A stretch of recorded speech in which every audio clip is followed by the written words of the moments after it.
Ma, Oo? ampun po ba ako? Ha? Sino naman nagsabi sa'yo niyan? Kasi ma, lagi na akong inaasar sa school eh. Ampun daw ako ma eh.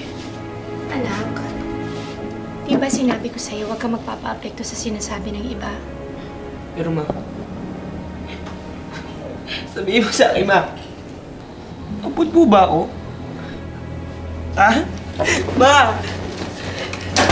Ampun ba ako? Ha? May paliwanag mo po ma. May paliwanag mo, bakit may 4 na baso ko sa likod?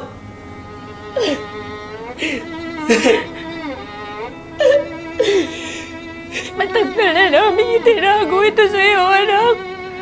Pero sa palagay ko pa naman ang malaman mo.